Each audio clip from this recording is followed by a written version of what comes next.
I come to say that I personally oppose this plan to have a homeless shelter here in our neighborhood. My name is Milton Schwartz, the CEO of Midway Living, and I want to thank the Community Board 12 and the community members here and everyone that came out today to allow us to introduce our organization for those who are not familiar with it.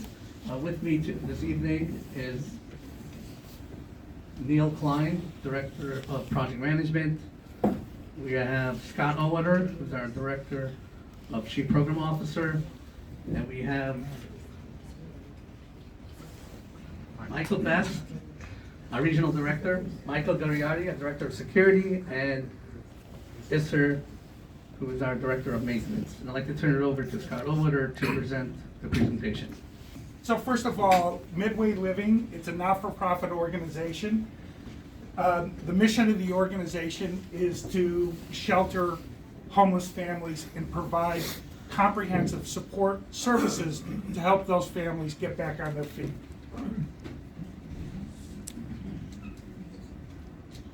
Not working again.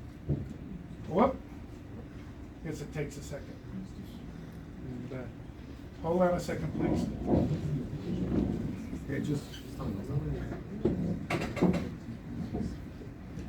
Okay, Midway Living was founded 9 years ago. It currently operates 5 different residences. A couple of them are in Brooklyn already. There's 2 in Queens, and there's 1 in Midtown Manhattan.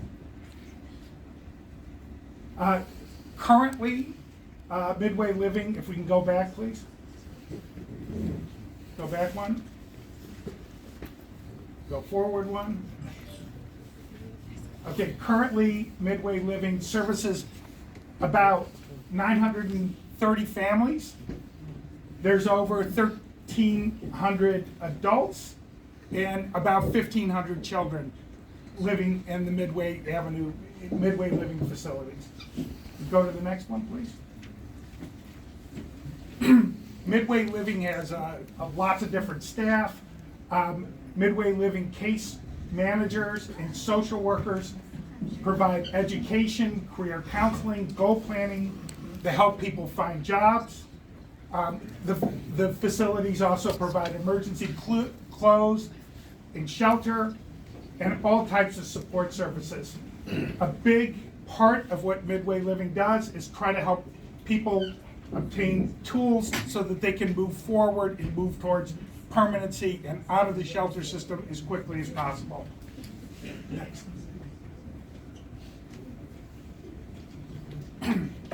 Whoop. There we go.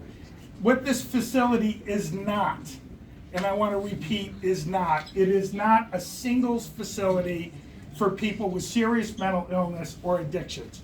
This is a facility for families with children. Next. The 10th Avenue Manor will be in Boro Park, Brooklyn. Again, there's 2 different buildings. The address is 501 10th Avenue and 1016 50th Street. There will be 88 units in the facility. 82 of those units will go towards homeless families. The units are newly rehabbed. They're bright, well constructed. They're apartment style. The families will have their own kitchens and bathrooms, and there'll be laundry services on site. We can go to the next one, please. Excuse me for a second, please. Excuse me, the room is very crowded. I mean, if you consider not do too much talking, so we can run the meeting smoothly. I hope please consider that. Thank you so much. I know it was very comfortable. Can you just mention one thing, that there's coffee and tea in the back if anyone Yeah, and also wants? coffee and tea in the back. Coffee, You'll have to have coffee, something to coffee, get from there. Thank you. Okay. You know what you want to do? Let's hear the audience. Can I finish? Or Okay. Excuse me. It's not the way the meetings work over here. Please be quiet. Please be quiet so we can run the meeting. Please be quiet so we can finish the meeting. Actually, let him finish. There is a process in which it works. Please be quiet so we can continue the meeting. There is a process, thank you. Okay, so with Midway Living with a facility, the 10th Avenue Manor, we estimate that there'll be about 100 adults in the facility and about 200 children, for a total of about 300. The average age of the head of household is about 32. Again, these facilities are mostly for women and children. Can we go to the next slide, please? Another thing that I think is really important to point out. Not another thing, it's another lie. Okay. Sir, if you're gonna continue to, Mike. I'm gonna ask for the police to remove you. Mike, welcome out. Why are you liar? And you are a bunch of monsters. What about you? There is a process here. Like that? You decided to speak, but the other day you had to speak. What are you talking like that? Wie Weinstein. You're gonna Wie threaten Weinstein. him? Excuse me. Half of you people on the Mach block es in don't der even live in our Gegend. community. Da ist wahrscheinlich nicht wie die Weinstein, gib nur da alle Zeit. Da ist nicht gescheit, hier da Kappel. A gute Nacht. The next point that we would like to make is where these families will come from. The Department of Homeless Services has a policy in place where what it tries to do is put families in a shelter facility where the youngest child in the neighborhood, where the youngest child is enrolled in school. What school? What school? The schools are already overcrowded. We pay for the schools. Exactly. We need to take money out of our Continue the presentation. Okay.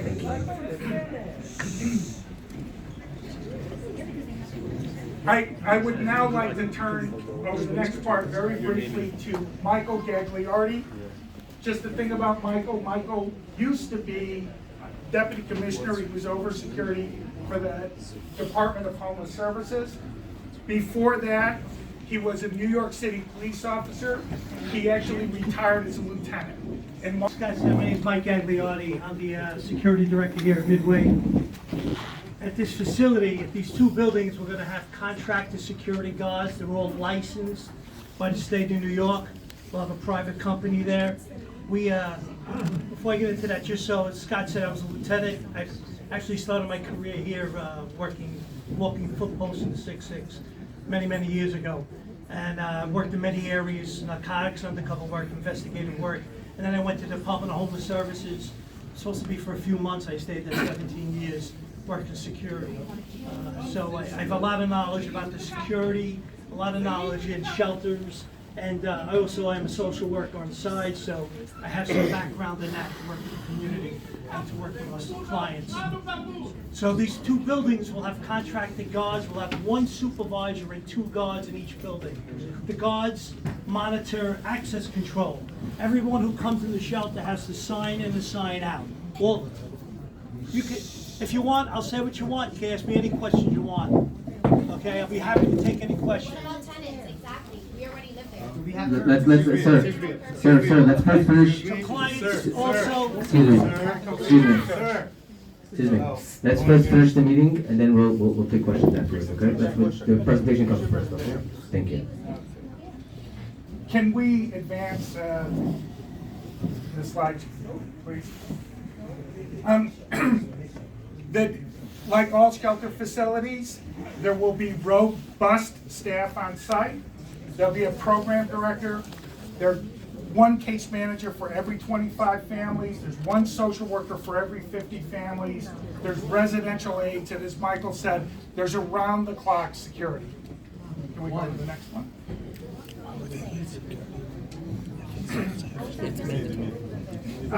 The family shelter facilities provide a variety of different services. And again, some of the services are outlined on the slide above, but the idea is to try to make sure that children are connected to school and regularly attend school. And the focus on all the facilities is to help families get on their feet and into their own apartments as quickly as possible. Next.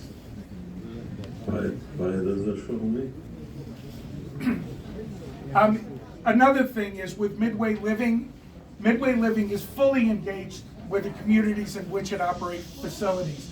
There will be a community advisory board for this facility that will invite people from the community to participate. Staff, we will have a staff member that will attend every single police precinct advisory committee. So we know if there's complaints or concerns in the community, that we hear that firsthand.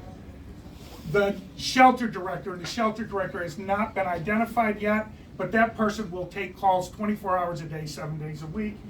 And as Michael already said, Michael Gagliardi, he's available to listen to concerns if there are any from the community. Can we please change to the last slide, I think? Thank you very much. Thanks for letting me speak. How long have you all known that this is going on? No one has told Please, anyone. please don't talk out of turn. Thank you. Well, I'm Assemblyman Lester Chai, representing this community, exactly this community, as well as representing the potential homeless shelter in this community. I just came from Albany, and I would just like to mention two elected officials unable to make it. They're in a budget meeting right now. So first is this Assemblyman Simcha Eigenstein, and I'm quoting from him. He says, "I do not support this shelter." Several years ago, he mentioned to the developers that this location may one day be a shelter, and they assure him it will not be. So the next one is Stop interrupting. the next Heshi, please stop interrupting. Heshi, the- Heshi, you'll get your chance. Heshi, you'll get your chance. The next is Assemblyman Carmen Yeager, formerly was city council, and he was working and fighting this shelter itself for a number of years, and voted against tax exempt for this property and does not support this. Once again, thank you for DHS for hosting this and bring your team, and Mr. Milton, thank you over here. And on my okay. My position is, there is a need here. Okay. I just want to mention there's coffee and tea in the back. Well, thank you. This is Sawyer, my chief of staff, and thank her. I know there's a lot of people over here, and we have to be mindful that there are people who are homeless or are going to be homeless, so we have to take into those account. We have our hearts about being charitable and helping our fellow New Yorkers and fellow human beings as well, so we have to be mindful about that. So, but there are alternatives that I feel that are not being addressed, and why open this property while the city is closing down a number of shelters throughout the city with the migrants. So save some money, and why open up in this neighborhood? So those are one questions I have. And also, I had a meeting with previously several weeks ago. I just want to be open about that. And the questions I have is I just want to make sure that it's on record that Mr. Schwartz do not have any financial interest on a property itself except for the operation. And so I just want to let you know that that was recorded. And also is placement. Who placed these families in our community?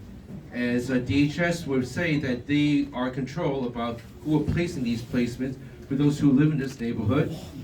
And I challenge this to make sure is if you're going to proceed that, I want to see that in contract, that these shelters will be within the community. People who are using the shelters are in this community and nothing else. And I want to make sure that on the contract that it's not for single person, only for family.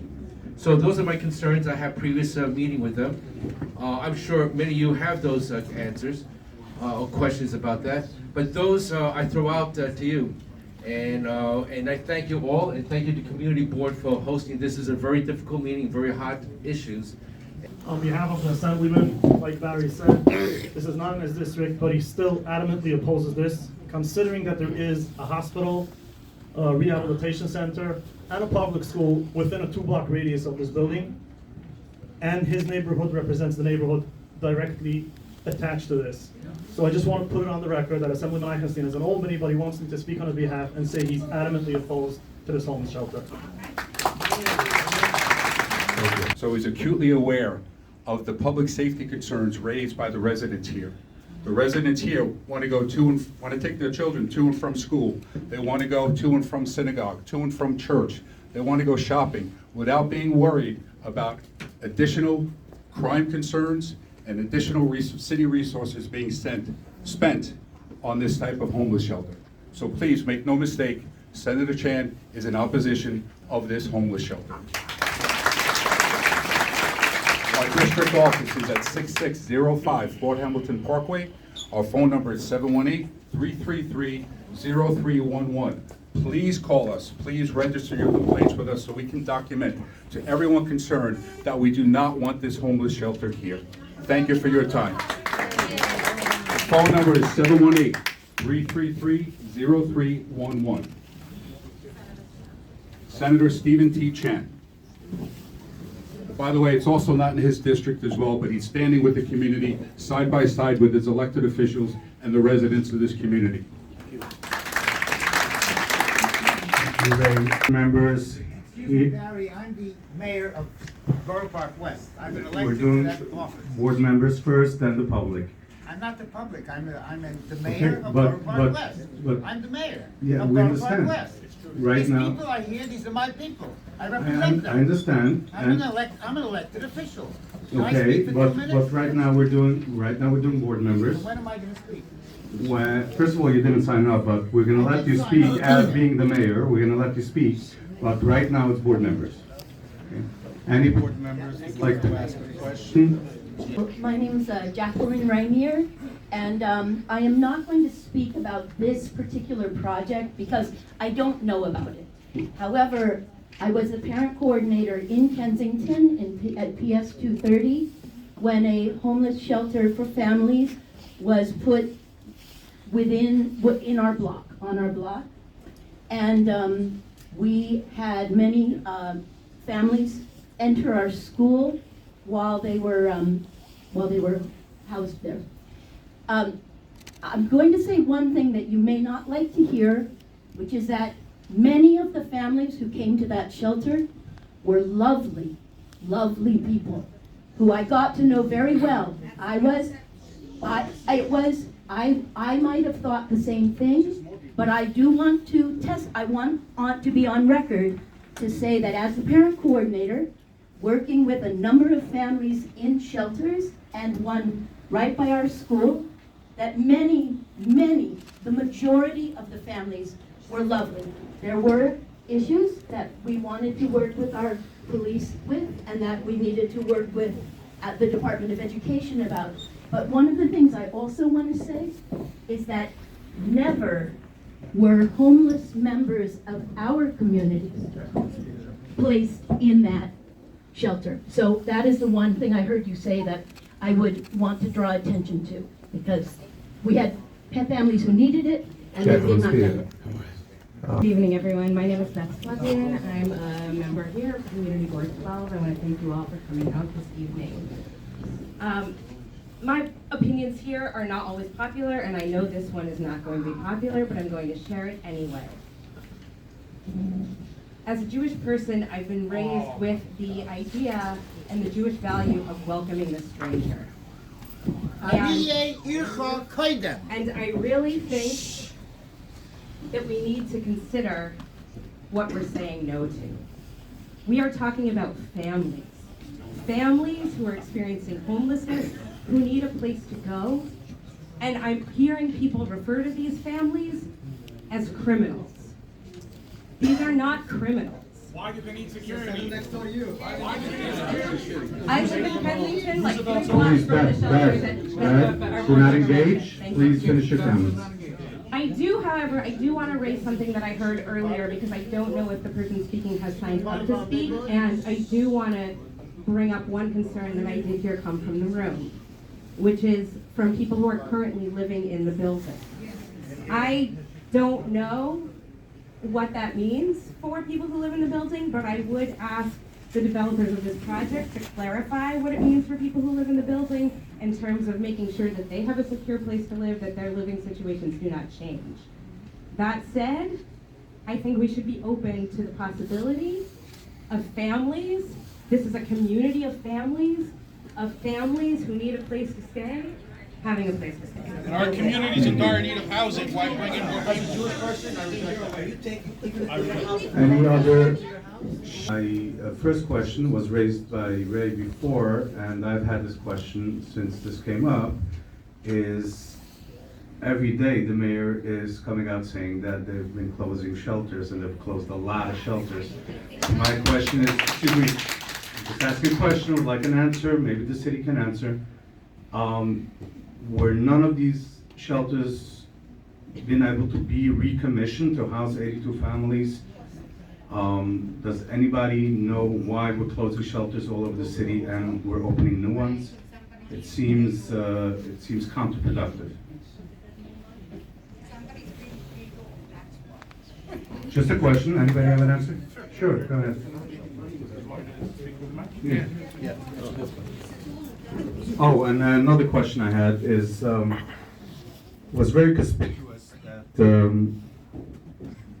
the city first reached out to us literally a week after Kalman Yeager left office, and I was wondering if that has anything to do with it, because such a plan, such a deal doesn't come like in a couple of days. So this was probably planned beforehand, and it was just very interesting to me that as soon as Kalman left office, all of a sudden we're getting, in his district that he used to represent, we're getting a shelter.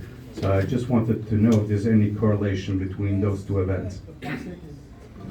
Good evening, everyone. Chris Gonzalez from DSS. To answer your question, no, there was no correlation there.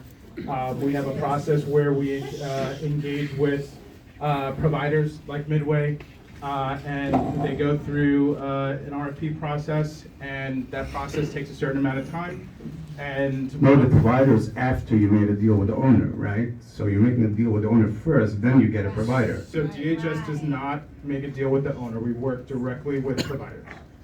So who makes the deal with the owner? The provider works with the owner,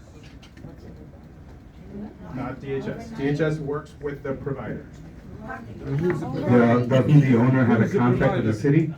The owner has a lease with Okay, the provider. so when was the lease negotiated? The lease with the provider. Do you want to answer this question? We're still negotiating. Still negotiating, okay.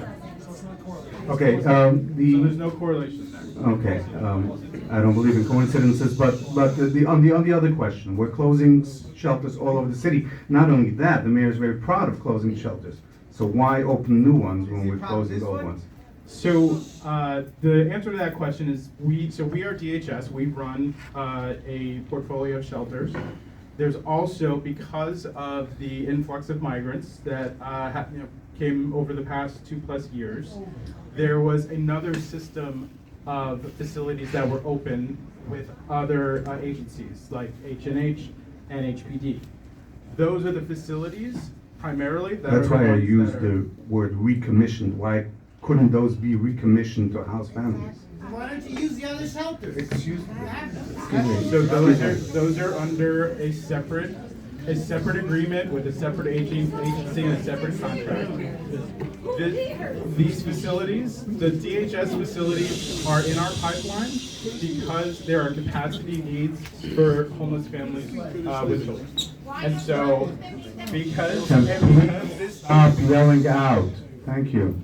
Because this council district does not have a facility, yet there are homeless families in need across the city, it was important to make sure that we have distribution of. Please stop interrupting. Thank you. We're now going to open it up to the public. I'm Robert William Handler. I'm the mayor of Boro Park West, elected by the community in this neighborhood. My question is very simple. We have just listened to Mr. Gagliardi tell us that he's going to protect us from harm, just like Rikers Island. So he's going to open Rikers Island, and he's going to have all kinds of security here.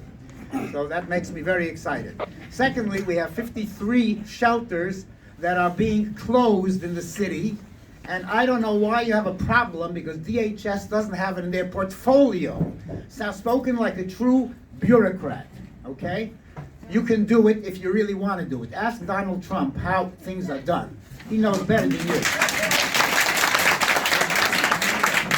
Number 3, I'm not saying that people who are homeless are bad people. I don't know who they are. I know somebody who went to a homeless shelter, they stole his shoes. So I don't know what kind of people are there. There are all kinds, I imagine. Let me ask you a question. This neighborhood, when people get married, young people, they can't find an apartment. There's no affordable housing. So why are you depleting our housing stock? This developer bought these buildings from Maimonides a few years ago, and he should be turning it into Section 8 housing for people who want to live like normal people in this neighborhood. You have Floyd Bennett Field, an old hangar with airplanes that's empty, and you can put thousands of people there. Why do you bring them to our neighborhood? It says in the Talmud, it says, Aniyeh yircha koydem. You take care of your own first. Charity begins at home. So I want to tell you, bureaucrats, go down to Mar-a-Lago, learn how things are done, and stop the baloney. Thank you very much. Basically, especially about the housing that we are lacking, housing for our newlywed couples who live in basements, and they can have 88 housing units. That's a lot. And especially, I would like to ask the investors, if you want to do that, how about you do that in your neighborhood? Put up some homes in your neighborhood. Let's see how you will find it. And I have a friend who lives across the street from 36 and for Hamilton, with some kind of homeless shelter there. And he told me more than once he regrets every day he moved there. He would rather move back to a one-bedroom apartment that he should be able to let out his kids, breathe some fresh air, than live in a big apartment without being able to let out their kids. The problem with this whole situation is nobody informed the tenants. What about the people that live there already? I've been there 42 years. Is this right? So we're going to say that I don't know? It's not right. You can't do this. I'm here to say that there's only 6 of us left at 5001. Most of us have been there over 40 years, have raised our family, our grandkids and everything. And we never had a problem, Mr. John, about any security. We never needed security, or even police, even come to our building because we're a family. And I'm not against people having a place to live, of course. We want people to have a place to live, but not in our building. You can't do that. There's 6 of us there, and what's gonna happen to us? What's gonna happen to us? We've been having to endure debris, dust, everything, construction, where a lot of our neighbors have gotten sick, us included. And we still believing, and then out of the blue, we find out yesterday that you're bringing a shelter. That's not right. That's not. What are we supposed to do? We gonna have a curfew? Are we gonna have to sign in? I can't have my grandkids come over? No, not happening. I don't need a microphone. I want you to know something. There was a very famous guy, started in America, said, crisis is the rallying cry of the tyrants. Let me just tell you something. 2 years ago, this community board was approached and told... Oh, God. Thank you, everybody. This community board was approached 2 years ago by these guys to give us housing and just to give 30% of their buildings to our community to rent it out. They have not kept their word. I told them 2 years ago, and Esther Friedman knows, we were at a meeting, that they promised there wouldn't be a homeless shelter. We now know that. There's over 162 police complaints against your organization alone of wilds. Go take a look at how many times the police came to you guys. You have no control. And even at Floyd Bennett Field, your security guys, I spoke to them. Half of them were smoking pot when they came by to check it out. You believe their security? This little center is right on the corner of a school, a yeshiva. You think there's not going to be any sexual predators coming in there? According to the law, they have to be 2,000 feet away from any of our places. You think any of those homeless people? I've been involved with the HPD building these shelters. It takes 4 or 5 years. How you got your permit so quickly? I promise you when I'm councilman, I'm going to stop you. I'm going to get your permit. I'm going to shut you down, just like they now shut down a couple of our daycare centers in Boro Park that have been open for 10, 11 years. I'm coming after you. I'm coming after you hard. And I promise you, you will not operate in my neighborhood. I will watch their permits. They're illegal, and this community board, I know, is against it. And you people, and whoever says coming in their community, I'm finished. They're not coming in this community. And you know what? I feed 156 families every week. Trust me, we know how to feed our people. Thank you. I'd like to get all the documents that you people have with the, who's the owner? Who's the owner, by the way? Who's the owner? I think it's Mark. Who's the owner? Is Mark, who's the owner? Why don't you reveal who the owner is? I think his name is Dash. Can we get the name of the owner? Can I get a copy of the lease? Can I copy of all the permits? We will review it, legally review it, and we'll make sure that none of it goes through. Because you say I won't go through it. Don't worry, we'll stop you. We'll stop you there. But why don't you want to give me the one little thing? Who is the owner of this property? Is it Mark Bowman? Everybody's asked. Excuse me. Everybody is asked to please respect each speaker when they speak. Thank you. The owner is Hunter Biden. No, they can't. You know what? We'll find out who the owner is. I think he owns a bunch of 60 devastated buildings. I mean, this is unbelievable. But and you don't even want to tell me who it is. We'll find out. Okay. Goodbye.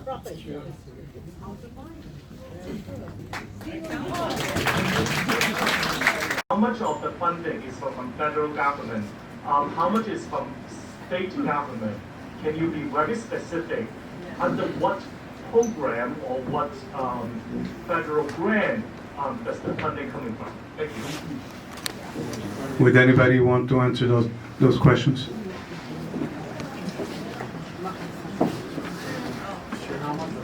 So the funding source, I don't have details on the funding source, but it is a, hold on, let me answer the question.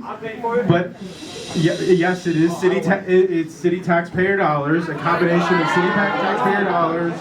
It's also state funding, and there aren't federal grants, but there are a lot of pass-throughs that do come from the federal government. But yes, this is a combination of several resources to be able to support these families in need and to make sure that they get back on their feet. And the second question, the first question, like, how can we memorialize this? Right. So it's a Families with Children site. The contract, I believe, does say, because of the design of the building, it's individual units. It is specifically for families with children. So, I believe, and so, hold on. There will also be a negotiated contract that gets a public hearing. So you will be able to review that contract once there is a public hearing. Thank you. So I'm a resident in the building and we haven't known anything. Yet you guys are saying you have one social worker for 50 families. How does that equate to anything? That's not what they said. That is. Let's pull up the... That's what he said. It is 1 to 50. That's Exactly. Right, but that's the ratio. 2 for the whole. 2 doesn't make sense. We're families in the building now. Are we getting the same resources that these other families are getting? We're supposed to pay rent to live in a homeless shelter? Your midway living is just a halfway house, and it doesn't belong in Boro Park. There's no infrastructure. The hospitals are overworked, underfunded. The schools have no room. Our students have to go to other towns and cities to go to school because of Boro Park not even having enough for them. So how does it make sense to have these random people in our building, let alone neighborhood? was there, so yes, there might be a ratio of 1 social worker per 50 folks, per 50 families. Yes, I heard you say that. But that's not the only staff that's in the site. Remember, there's a lot of cross-pollination between the different programs and different employees that all have a hand. Security guards for a whole 2 buildings? All right, I'm answering your question. All right? 2 security guards? All right, so. We never needed security. Yes. We never needed. You're running for mayor. You're witnessing, this is going on throughout the boroughs. We got to close these shelters down. They're destroying neighborhoods. Look at what the Chinese Americans have done over on 89th and 25th, and they prevented that shelter from coming in. The community's going to have to do the same thing, and I'll help them do it because that's what I do. 44-year resident here, completely against this. I'm with my 4-year-old daughter, bringing people that I have no clue where they come from. Nothing against them, but there's no communication toward me. What are you teaching my daughter if I don't pay rent? If I pay rent, I do what I gotta do to stay out of a shelter, so you guys bring the shelter to my front door? Is this the way you do it? It makes no sense. Idalis Cabezas, a resident as well at 5001. We have to pay to get our daughter out of the schools in our area because they're overcrowded already. So as taxpayers, we pay over, I don't know, $30,000 a year to have our daughter in pre-K because of the overcrowding already in the school. No one told any of us that this was going to happen. 5 years we've been dealing with dust. I don't know, I think that we're sick because of it. There may be mold, it might have been asbestos, everything. No one has done anything, has said anything to any of us. Anyone living in that building. You're talking about security, social workers, like what are you guys doing? This does not belong in our neighborhood. On top of that, you're talking about 52 shelters that are being closed down. Why can't you just take all the money that they're giving y'all and just put it all back into those shelters and keep them there? Why do you have to bring them into our area? It's ridiculous. The overcrowding is too much. And then you expect for us to just let our 4-year-olds and all the other children in the community, because you know there are many children in that community, around people we don't know. Again, nothing against everyone that they're trying to bring in, but what about the homeless people in our area? Do you know we live right by the hospital? Do you know how many people there are around there that are homeless? And it's overcrowded, and children on top of that? You don't care about the people. You know nothing. You know nothing. You and your people know nothing. Thanks for nothing. And we are completely opposed to it. David Rottenberg, son of Brother Rottenberg, of the shul on 52-9 and 10. But my grandfather was there. We're here for 4 generations already. And all these years, which is almost 60 years, we're building up. We're building up the shul, other shuls, schools, even the hospital, the home, putting in millions and millions of dollars to build up the neighborhood. I think it's just not fair to take these houses and put in homeless, which as the owners said, you don't need security and social service and all these for these people. And especially if we need these, there's a lot of couples that are getting married. We need our community. They have the parents here, they have the family here. Why shouldn't it be given for all these people from our community?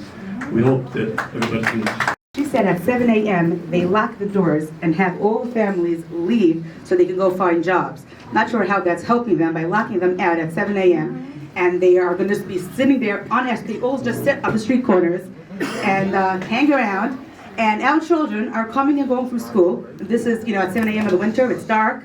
They come home after, very late, when it's really dark again, and they're going to be, I live between 9 and 10, they have to pass these buildings. Most of the children on my block have the same schedule, and on the other blocks, and all the other blocks near it, they have to pass this area. And there's also a park on Fort Hamilton and 53rd. We get that little, the sidewalk in front of the house is, just this much space, and we just have that park that we have a little room to go and run and play, and I know what's going to happen. It's going to be full of all the homeless there, and it's going to be, that's it, goodbye to our park. It's already full. Yeah, it is already full, yeah. I live in this neighborhood, being now almost 60 years. I live on that block for 26 years now. And all those neighbors and all the people in the building, we have surrounded by all different type of neighbors. It's a very, very nice community. For sure that wherever you go, wherever the homeless are, being Midway, shunned to them. But on 47 on 10th Avenue, there is a shelter. Every day, at least 25 times police over there.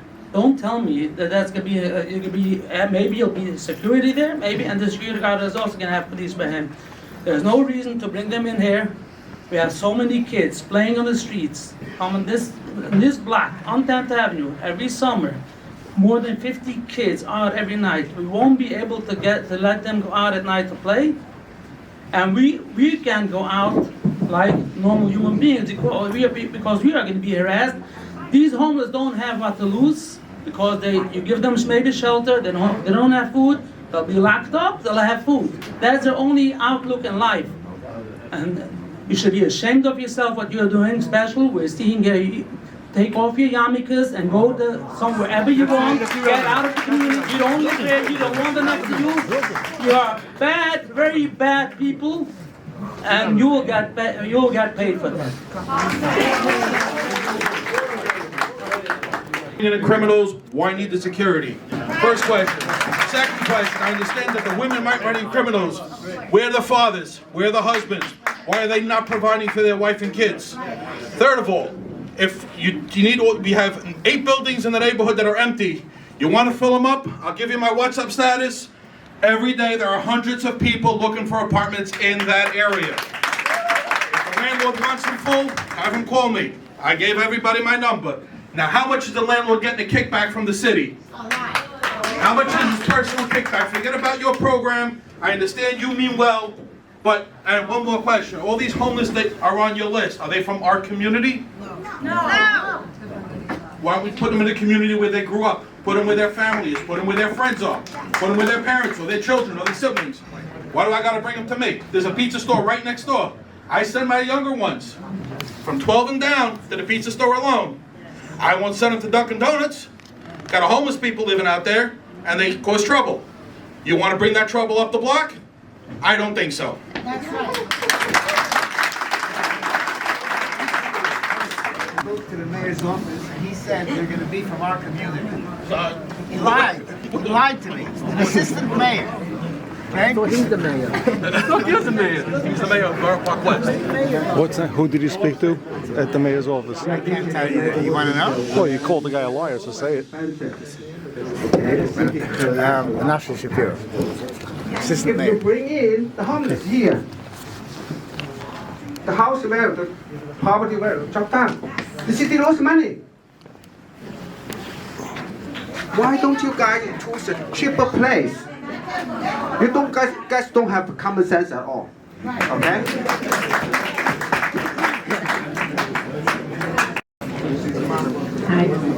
I live on 46th Street between 9th and 10th Avenue.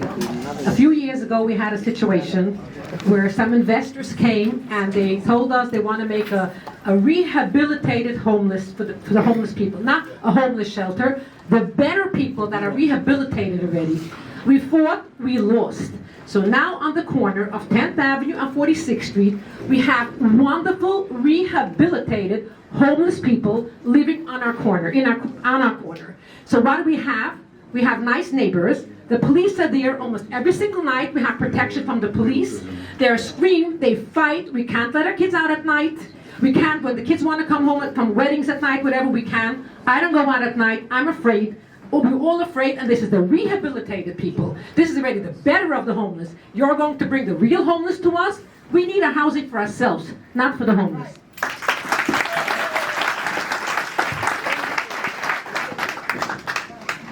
I may be on the other side of Boro Park, I'm on 17th Avenue, but I, as a third-generation Boro Parker, care very, very deeply about everything taking place in my community. Because whether it's on 10th Avenue or 17th Avenue, there's always spillover. And it affects the entirety of the community. First, I want to thank Assemblyman Lester Chang for coming here to oppose, coming here in person taking his time, driving all the way from Albany, probably going back either tomorrow early in the morning or tonight maybe, back to Albany to continue to fight for us. And I want to reiterate what he said. We as people care very deeply for homeless people as well. We do. And we think they're entitled to be housed and they need to be housed. However, like the Assemblyman said, first of all, there are other homeless shelters that have been shut down which can be used. Number one, primarily. And they are the ones that. Second of all, we are extremely dense and overcrowded community as it is. We don't need more packing and packing and packing just to enrich the developers. And the other property owners, once you have that homeless shelter, the other properties around the homeless shelter will devaluate. They'll go down in value. That's what's going to happen. They're going to get richer, and you people, other owners around, are going to get poorer. I also want to state, and I want to thank our district leader, Nachman Collar, who earlier requested that we see all the documentation and all the reports to get a full. He's an attorney, he's a colleague of mine, and I think he should get everything that he asked for before anything is voted upon and made. And that's why, for all of the reasons aforesaid and what everybody else had said before, I think as well as the majority of the community, including our assemblyman and our district leader, vehemently oppose this development. And I've been in this neighborhood over 60 years. Did you sign I up? grew up here. No, I did not sign up because I came in too late to sign up. Okay, but 1 second before you start. This is I'd one like you to tell me that the buildings that you've been fixing up for the past 2 years aren't already done. You're a bunch of liars. You're a bunch of thieves. All of you. Okay, I have a business next to the building. I'm there 23 years already. The last 2 years, every morning they used to steal our boxes, our food boxes from our front door. What are you looking for? I'm looking more to get my business down the drain because if you want to bring more homeless, more to steal more stuff from us? I just can't understand. We're struggling already like this. We're paying tax. We're doing everything. Now you're bringing people that don't pay taxes, that don't do nothing, and they come and they're going to steal our stuff a whole day. Shame on you.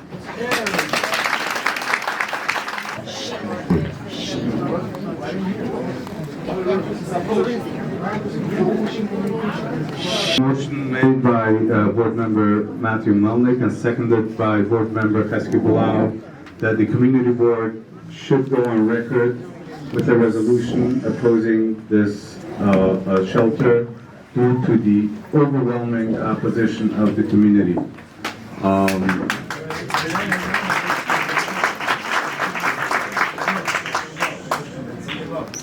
We are not going to take a roll call.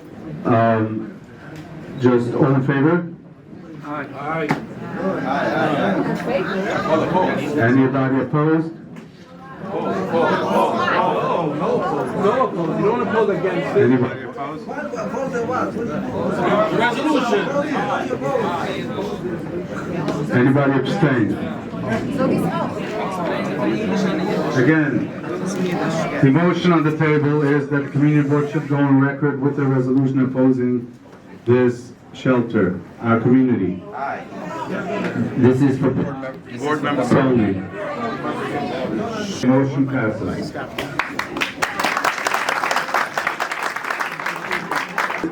Board meeting is done. Don't send me the picture. What's up?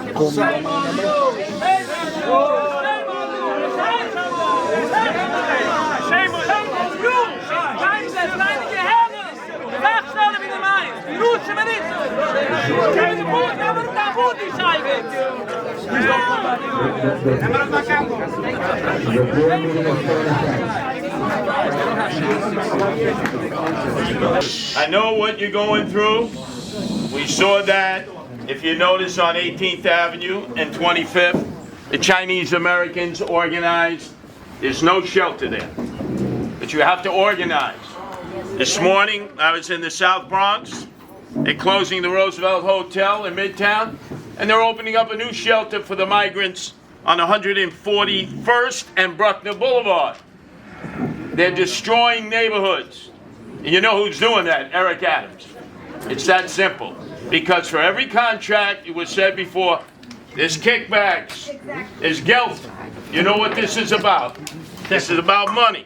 So I, Curtis Lewa, you know I've always been in this neighborhood. I'm a Brooklyn boy from Canarsie. Lester Chang, your assemblyman, who I've helped get elected. Whatever it takes, just as I helped the Chinese Americans right there on 18th and 25th stop that shelter. If you need my help, because I do this all over the city, I'll help stop the shelter here.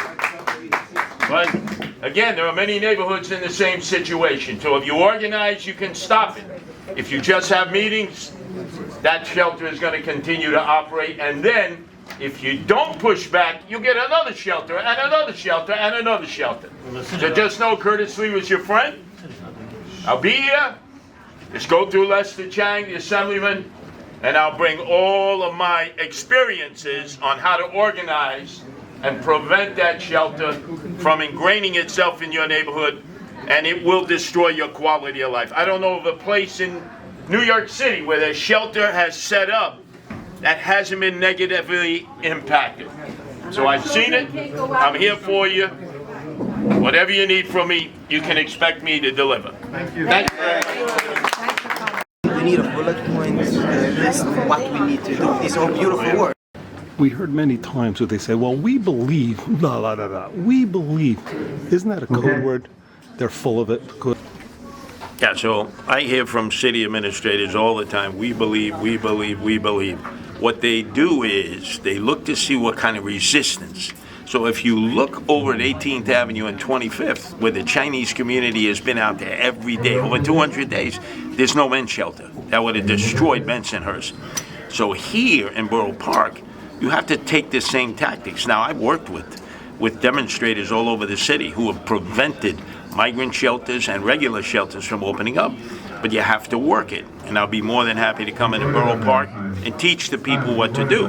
But first, I'm going to get a feel for what's going on, and then I'll come up with a plan of action. Now, as mayor, if you win, what would you do as mayor? Oh, as mayor, when I win, that's it. No more shelters. Not for the migrants, not for the homeless people. We maintain the ones we already have, but we're not expanding shelters, because all shelters are going to do in neighborhoods is destroy the neighborhoods and force people to leave.